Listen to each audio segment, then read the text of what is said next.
주한 미사령관 브런슨이 한국을 일컬어서 아시아의 단검이다 이렇게 표현을 했어요. 오늘 그래가지고 주한미군 얘기를 좀 해보려고 하는데 난 이게 굉장히 의미심장한 말이라고 생각하거든요. 부대표님하고 알파리오스님은 어떻게 생각을 하나요? 그게 요즘 한국군이 전시작전권 회수를 하겠다는 얘기가 나오면서 불거진 발언이지 않습니까? 우선 전지작전권이라는 게 뭔지 간단히만 설명드려야 될 것 같은데, 우리나라가 6.25 전쟁 겪고서 주한 미군이 한국군의 어떤 작전 통제권을 사실상 다 갖고 있었어요, 오랫동안. 그런데 그게 전시작전권도 있었고 평시작전권도 있었는데, 평시작전권은 1994년에 환수가 됐습니다. 1994년에 환수가 됐어요. 예, 그랬습니다. 전시작전권은 그건 좀 무게감이 있으니까 아직은 그래도 미군이 계속 갖고 있는데, 처음 그것도 환수 얘기가 노무현 정부 때 나오기 시작을 했습니다. 그때 나름대로 노무현 정부가 뭐 의욕적으로 좀 추진을 했었죠. 자주국방의 기치를 내세우고. 그렇지, 그때 이제 그런 분위기가 많았지. 그랬었어요. 그러나 정확히 말하면 노무현 정부와 그때 그 미국의 아들 부시 정부하고 합의를 일단 뭘 하긴 합니다. 2012년까지 환수한다 뭐 그런 식으로 얘기를 했었는데, 근데 한국에서 이제 이명박 정부로 정권도 바뀌고, 그렇지. 더군다나 이명박 정부 들어서 그 북한이 무력 도발을 좀 많이 했지 않습니까? 연평도 이런 걸로 연평도 포격, 천안함 사건 등등이 일어났기 때문에 그래서 분위기도 좀 너무 그렇고 안보상 필요하겠다 해서 한국의 그때 보수 지지층도 전자권 전환 반대했고, 그렇지. 미국도 전자권을 넘겨줄 뜻이 없었기 때문에 그땐 다시 합의 맞아서 전자권 환수는 무기한 연기한다. 그런데 이게 그 우리나라 한국 쪽에서 민주당 정권이 또 집권을 하게 되면은 늘 좀 전시작전권 환수, 뭐 자주국방 이런 아젠다가 항상 또 나오는 게 있어요. 그렇죠. 거기에 근데 하나 변수가 또 생긴 게, 미국도 이제 트럼프라는 좀 특이한 대통령이 들어섰기 때문에 그 기존의 그 2차 대전 이후 지금까지의 미국 정책하고 방향이 상당히 달라요. 왜냐하면 트럼프 쪽은 이 미국의 어떤 해외 개입이 과도한 부분이 있다 그러면 그거를 조금씩 줄여나가고 싶어. 트럼프가 그렇죠. 이전에 그 공화당 그 리더 지도자들에 비교해서는 그렇죠. 사실 민주당하고 비교해서도 많이 좀 그런 편이에요. 트럼프가. 그렇기 때문에 그 한국 쪽에서 이제 오케이, 국방비 우리 스스로 더 부담할 거고 우리가 우리 스스로 지키는 방향으로 나아갈 거다. 그렇게 말하면 트럼프가 좀 듣기 솔깃한 거지. 근데 궁금한 게 왜 여지껏 전시작전 통제권은 한국도 돌려받기를 꺼렸었던 거고 미국도 돌려주기를 왜 꺼려 했었던 거예요? 정말로 그 전쟁이라는 큰 사태가 나면 통합적으로 지휘할 수 있는 게 훨씬 편하고 효율적이고 또 빠른 의사결정이 가능하고, 그래서 어차피 그런 좀 급변 사태나 그런 거에는 한국군, 미군 협조를 할 수밖에 없는데 그럼 굳이 한국군 따로 미군 따로 뭐 얘기를 그렇게 두 번 하기보다 한 번에 그냥 주한 미군이 한국군까지 통제해서 한 번에 그냥 다 해버리자. 그러니까 대가리가 두 명이 있어서 산으로 가면 안 된다. 그렇죠. 쉽게 얘기하면 그렇죠. 근데 이제 도널드 J 트럼프가 나오고 나서 바뀌기 시작을 했다 이거지. 그랬죠. 처리 좀 해주세요. 도널드 트럼프 대통령이 나오고 나서는 전시작전 통제권에 대한 입장이 좀 귀찮은데 미국도 이제 슬슬슬 이렇게 간다 이거지. 그렇죠. 그럼 잠깐 좀 정리를 해보면 지금 어쨌든 미국도 벅차다 이거잖아요. 그렇죠. 세계 패권을 유지하는데 그렇죠. 세계 전체 그 안보 패권을 본인들이 다 감당을 하는 게 벅차니까 한국처럼 미사일 거리 제한 풀어주면은 언제든지 개발을 할 수 있고, 그리고 유럽처럼 잘 사는 선진국들은 이제 좀 네가 좀 해라. 우리가 언제까지 세계 경찰 노릇을 할 것이냐. 이런 어떤 벅찬 그런 어떤 부담 분담에 대한 그 요구가 있는 거죠. 그렇죠? 예, 그렇죠. 그럼 왜 이 주한 미군하고 정작 그 미국 그 국내 국방부하고는 또 왜 이렇게 입장이 다른 거예요? 자, 국방부하고 군부하고를 또 좀 구분하셔야 되는 게, 또 이게 이원화돼 있습니까? 이원화라기보다 입장이 다른 거죠. 국방부 장관 차관은 이 사람들은 어쨌든 정무직이잖아요. 그런데 이제 야전에서 이제 실제로 이제 부르다가 올라온 그런 군인들 출신들은 입장이 완전히 다르다고요.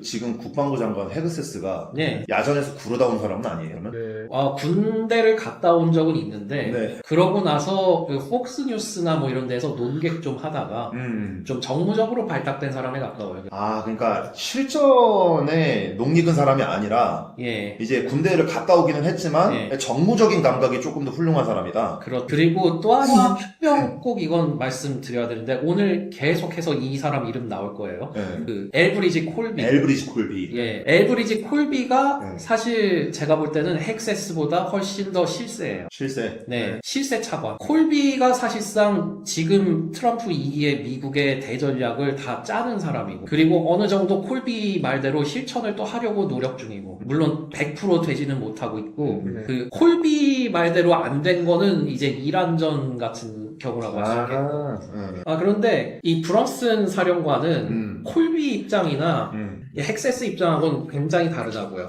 뭐가 다르냐? 일단 미 군부 애들은 자기들의 일이 줄어들길 원치 않아요. 아, 그렇지. 먹고 살아야 되는데. 그럼요. 자기들의 일이 줄어들면은 대외 개입이 줄어드는 게 자기 일을 줄어드는 거기 때문에 그렇지. 대외 개입을 어쨌든 최대한 계속 하고 싶어 한다고, 미 군부 쪽 사람들. 네. 그래서 브런슨 사령관이 그 지도 거꾸로 된 그 그림 한번 올린 적 있어요. 그 두 분 보셨을지 모르겠는데. 저 봤어요. 맞습니다. 그래서 그게 한반도가 중국을 향한 단검도 단검인데 이제 북극 쪽을 생각했을 때도 전략적으로 의미 있지 않겠느냐. 그리고 이제 한국에서 이제 바다로 태평양 쪽으로 어쨌든 힘을 투사할 수 있다는 그것까지 보여준 거거든요. 일자리를 사수하기 위한 필사의 노력이다. 그렇죠. 마침 아까 이제 우리 부대표님 말한 게 있죠. 한국의 힘이 태평양을 가길 바란다. 그 결과 트럼프가 작년 경주 에이펙에 한국에 의도치 않은 선물을 줬거든요. 네. 신라 왕관? 그건 한국이 준 거고, 그럼 이제 한국이 그렇지. 미국한테 뭘 받았냐? 네, 백악관 출입 열쇠를 받았습니다. 두 번째, 핵잠수함 기술이 해방됐습니다. 핵잠수함 기술. 네. 핵잠수함. 이것도 역시 추후 제가 설명드리겠지만은, 자, 한반도가 지금 어떻게 보면 이 태평양에 단검이 됐습니다. 사실 이것 때문에 우리도 지금 바뀌어야 되는 게, 그동안 한국인 머릿속에 주한미군은 한국에만 있는 군대예요. 근데 이 180도 돌아간 이 한반도 지도가 뭐냐? 앞으로 주한미군의 작전 범위가 늘어난다는 것 자체가 반대로 말하면 주한미군이 이제 딴 곳에도 투입될 수 있다는 거거든요. 그거에 대해서도 우리도 한번 생각을 좀 바꿀 필요가 있습니다. 어쨌든 이제 좀 요약을 해보면 엘브리지 콜비가 생각할 때는 지금 좀 줄여야 된다 이건데 정작 야전에서 뛰고 있는 그 실전을 뛰고 있는 뭐 주한 미군 사령관 이런 사람들은 일자리 사수라고 하는 목적도 있고 그리고 본인들이 생각했을 때 실전에서는 아니다. 이거 아직까지는 전시장점권을 우리가 갖고 있어야 된다. 이렇게 생각을 한다 이거죠. 그렇죠. 네. 바로. 근데 어찌됐든 근데 그렇게 생각을 해보면 이게 브런슨 사령관의 입장이 됐든 콜비가 됐든 핵심은 뭐냐면 주한 미군을 전시작전권을 돌려주든 말든 네. 이 역량을 조금 확대를 시켜야 된다. 뭐 이런 얘기인 것 같은데 일각에서는 그런 얘기도 있어요. 어쨌든 콜비 같은 사람들이 주한미군 역할에 대해서 지금 이렇게 축소하기를 원하는 것 같고 그러니까 이제 미국이 개입을 해가지고 역할을 하는 걸 줄이길 원하니까 예. 주한미군을 철수시켜야 되는 거 아니냐 이런 얘기들까지 좀 흘러나오고 있는 걸로 알고 있거든요. 그 주한미군이 그럼 철수될 가능성도 있는 거예요 그러면? 일단은요, 그 주한미군의 용도를 확대한다. 뭐, 그런 거에 대한 뜻부터 좀 따져볼 필요가 있는데, 이게 양적으로 주한미군을 확대하는 거냐? 그거는 좀 저는 아닌 쪽이라고 보고 있어요.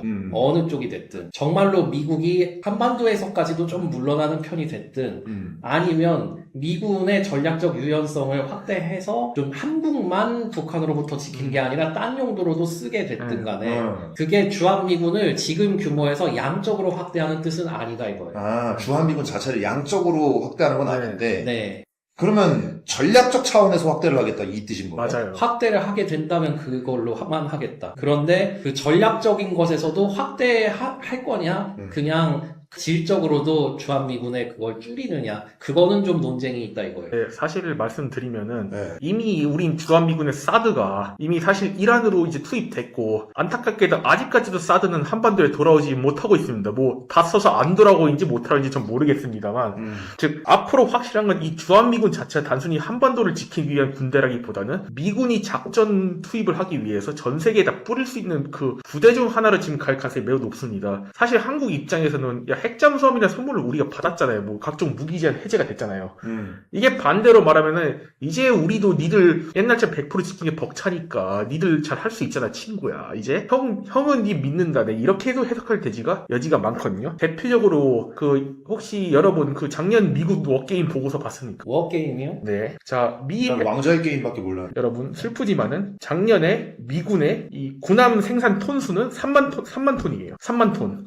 한국이 지금 500만 톤 넘어가고 일본이 450만 톤이, 중국 2천만 톤입니다. 배수량이. 아니, 그럼 이게 뭐 어떻게 된 거야? 그럼 미국 스스로 지금 군함을 건조하는 능력이 아예 없다라는 거예요? 없을 뿐더러 어떻게 되면은 미 해군이 중국 해군을 누르잖아요. 네. 두 달 안에 중국 본토가 점령이 안 되면은 중국은 이 막대한 항구로 다시 배 찍으면 되거든요. 우리 옛날 스타크래프트 봤잖아요. 6.25 봤잖아요. 미군 한 명이 중국군 10명을 죽이면은 100명이 그 자리 채우거든요. 프로토스가 왜 졌어요? 아무리 훌륭한 전사들이 막 저그를 수백만 명 죽여도 초월체가 딸깍 한번 눌러서 뭐 울트라가 수백만 오르면 그게 끝난 거잖아요.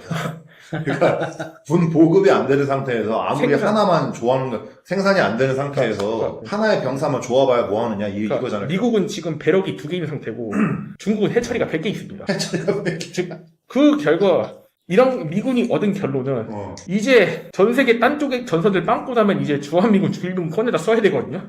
그럼 대신에 한국, 일본한테 그동안 우려해가지고 뭐 미사일 뭐 제한거리 만들고 각종 제한 만들었잖아요. 이걸 풀어주겠다는 거예요. 즉, 이 주한미군 철수는 하지 않겠지만은 앞으로 주한미군이 다른 쪽 전선 이제 땜빵용으로 쓸 각오는 좀 하는 게 좋을 것 같습니다. 근데 이게 지금 결국은 결론을 요약을 해보면은 주한미군 축소는 분명히 이루어지는데 주한미군의 전략적 확대가 이루어진다는 거네? 그 두 개가 동시에 이루어지는 거 아니에요, 그러면은? 그렇죠. 미군이 양적으로 확대하는 건 축소를 하는데 전략적으로는 확대를 해서 한국 니들이 적극적으로 나서라. 이 얘기 아니에요, 결국은? 요약을 해보면? 대부분의 중론은 좀 그럴 것 같고요. 그런데 만일 한국이 좀 그렇게 하는 게 망설인다 그러면은, 그러면 그냥 그 미국이 귀찮다, 한국 손절 가자, 이렇게까지도 갈 수도 있다고 봐요. 근데 그러면 주한미군 철수가 되는 거죠. 그렇게 되는 거죠. 그렇게 되면 안 되지. 큰일 나지. 주한미군 철수가 되면 안 되는데. 반미주의자는 아니죠? 아니에요. 그럴 리가. 그럴 리가.